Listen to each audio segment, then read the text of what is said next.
Assalamualaikum warahmatullahi wabarakatuh. Perkenalkan, kami dari kelompok 21 akan membahas mengenai program linear metode simplex. Sebelum memulai materinya, perkenalkan kami untuk memperkenalkan diri. Perkenalkan, nama saya Zahra Rismanti dan dua rekan saya yaitu Anut Ismawati dan juga Muhammad Fauzan. Oke teman-teman, di sini kami akan membahas mengenai metode simplex. Nah, jadi metode simplex ini adalah suatu prosedur aljabar yang bukan secara grafik untuk mencari nilai optimal dari fungsi tujuan dalam masalah-masalah optimasi yang terkendala. Nah, metode simplex merupakan sebuah metode lanjutan dari metode grafik karena metode grafik tidak dapat menyelesaikan persoalan manajemen yang memiliki variabel keputusan cukup besar, sehingga untuk menyelesaikannya dibutuhkan sebuah metode yang lebih kompleks, yaitu dengan menggunakan program komputer atau menggunakan metode simplex. Oke teman-teman, selanjutnya terdapat langkah-langkah metode simplex, yaitu ada 3. Yang pertama adalah mengubah bentuk umum menjadi bentuk standar. Contohnya, misalkan, jika ruas kanan negatif, maka ubah dengan cara mengalihkannya dengan minus 1. Contohnya adalah 2x, 1 ditambah 3x2 kurang dari sama dengan minus 30.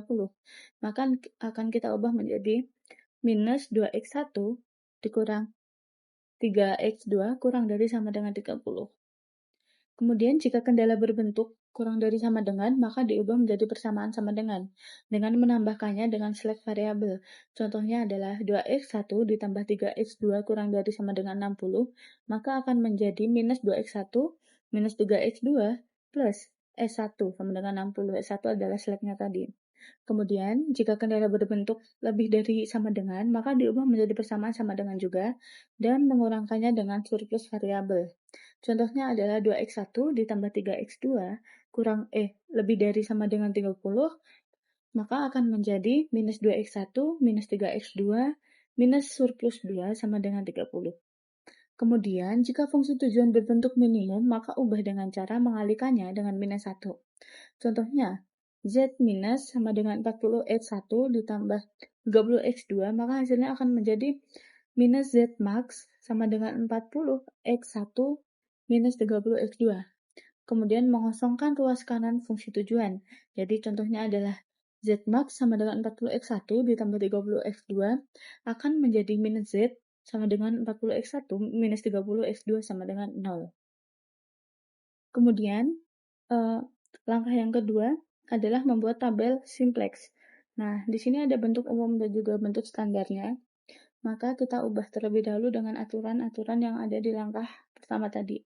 Zmax sama dengan 8x1 plus 9x2 plus 4x3. Maka bentuk standarnya adalah z minus 8x1 minus 9x2 minus 4x3 sama dengan 0. Fungsi kendalanya yaitu x1 plus x2 plus 2x3 kurang dari sama dengan 2. Kemudian 7x 1 plus 6x2 plus 2x3 kurang dari sama dengan 8. 2x1 tambah 3x2 tambah 4x3 kurang dari sama dengan 3. Fungsi kendalanya yang pada bentuk standar x1 plus x2 plus 2x3 plus s1 sama dengan 2, 7x1 plus 6x2 plus 2x3 plus s2 sama dengan 8, 2x1 tambah 3x2 plus 4x3 plus s3 sama dengan 3. Nah, maka pada fungsi kendala bentuk umum hasilnya yaitu x1, x2, x3 lebih besar dari 0. Selanjutnya setelah itu kita akan buat tabel simplexnya. Yang pertama di sini terdapat variabel basis, ya. Di sini ada S1, S2, S3 dan juga Z-nya. Kemudian terdapat X1, X2, X3. Ini kita isi dengan melihat bentuk standar di atasnya. Maka X1-nya terdapat 1, X2-nya terdapat 1, X3-nya 2, S1 sama dengan 0, S2 0, S3 0. Kemudian NK-nya adalah 2. Dan dilanjutkan sampai Z-nya.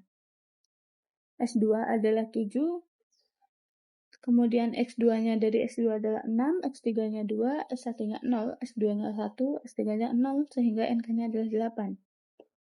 Kemudian S3, X1-nya adalah 2, S2-nya minus 3, X3-nya 4, S1 0, S2 0, S3 0.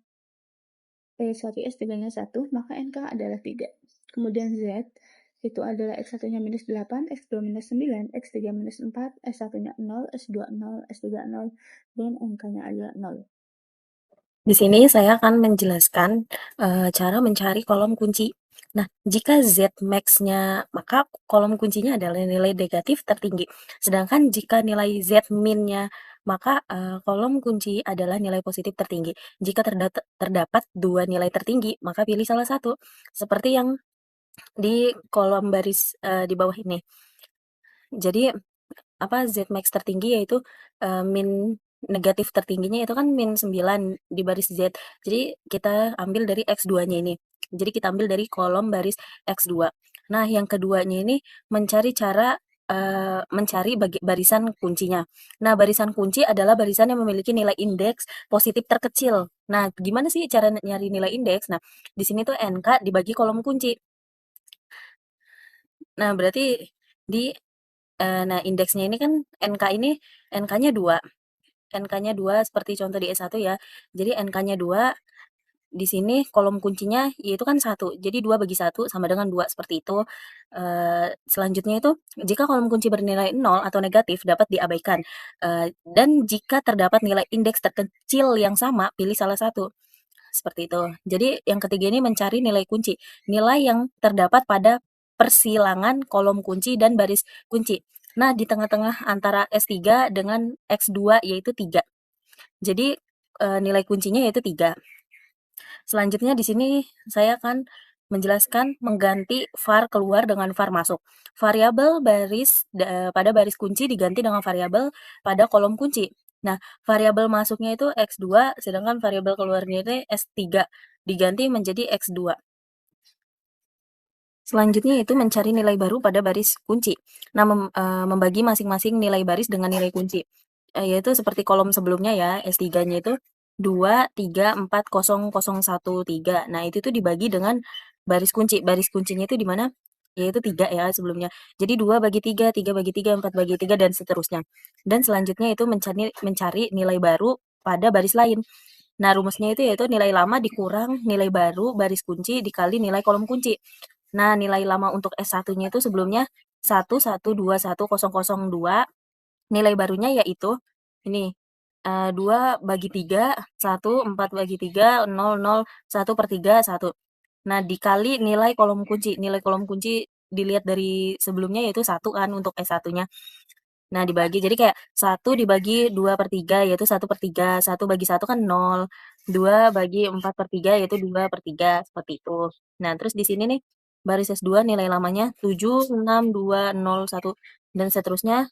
Nah, nilai barunya ini masih sama dikalikan dengan kolom kuncinya untuk S2 itu 6. Jadi kayak 2/3 dikali 6 kayak gitu.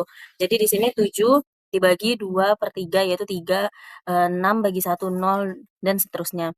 Dan untuk Z masih sama, yaitu nilai lamanya min 8, min 9, min 4, 0, 0, 0, 0. Nilai barunya masih sama dibagi kolom kuncinya yaitu min 9. Jadi min 8 dibagi 2/3 yaitu min 2. Min 9 dibagi 1 yaitu 0. Dikurang. Maaf tipe. Min 9 dikurang 1 yaitu 0. Min 4 dikurang 4/3 yaitu 8, dan seterusnya. Jadi seperti itu. Slide selanjutnya, melakukan iterasi penentuan solusi optimal. Kriteria solusi optimal terdapat 4. Yang pertama, solusi optimal dapat dilihat dari nilai koefisien fungsi tujuan. Kedua, jika Z max dapat dikatakan optimal jika seluruh nilai koefisien berpositif atau 0. Ketiga, jika Z min dapat dikatakan optimal jika seluruh nilai koefisien bernegatif atau 0. Dan yang terakhir, jika kriteria tidak dapat terpenuhi, maka ulang kembali dari langkah yang pertama. Bisa kita lihat dari tabel simplex dalam metode program linear. Di dalam tabel tersebut ada beberapa kolom.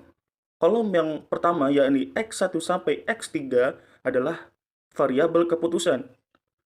Di kolom S1 sampai S3 adalah variabel slack atau variabel sisa.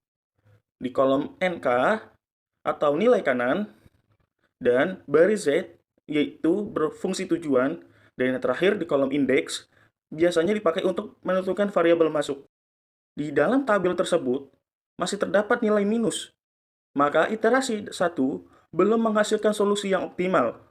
Hal ini menunjukkan adanya proses iterasi simplex untuk dapat mencari solusi maksimum atau minimum. Selanjutnya yaitu kesimpulan.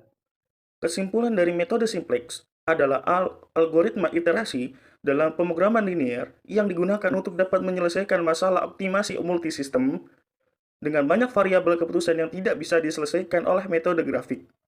Proses ini bekerja dengan mengubah pertidaksamaan kendala menjadi persamaan standar menggunakan variabel tambahan, yaitu slack, surplus, atau arti fisikal. Kemudian menguji titik-titik ekstrim secara matematis lewat tabel simplex, sehingga nilai fungsi tujuan atau maksimum dan minimasi dapat mencapai kondisi yang paling maksimal atau optimal. Sekian dari kelompok kami. Apabila ada kekurangan mohon dimaafkan. Wassalamualaikum warahmatullahi wabarakatuh.